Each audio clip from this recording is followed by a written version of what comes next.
तो शीत दिन तो आसीगला थंडा ज्वर घरे घरे आसतु यही थंडा रोग गोटे रामबाण इलाज या किसी चेरमूली औषध व्यवहार करवा जहाँकि शुंठी पिपली गोलमरीच लवंग गुजराती तेजपत्र पिपलामूल आप अश्वगंधा आउ बंशलोचना किंतु ये समस्त चेरमूली कलेक्शन करी तैयारी करवा आपण टिके डिफिकल्ट हो मु यार भल सॉल्यूशन लक्ष्मीविलास रसायन नहीं आसी जहाँकि 1 चामच कर दिन को 2 थर खाइबा पर उषुम पानी सहित खाइले थंडा सर्दी कफ काश आउ श्वास बहुत उपकार मिलता है।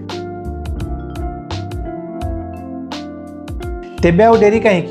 यहाँ किणापी आम इंस्टाग्राम रे डीएम करंतु वेबसाइट विजिट करी ऑर्डर करंतु आउ किछि जानिबा हेले आमर राणा आयुर्वेद स्थित कटक रे क्लिनिक रे आसी आम सहित देखा तो देखा एई भली अन्य एक वीडियो रे। जय जगन्नाथ।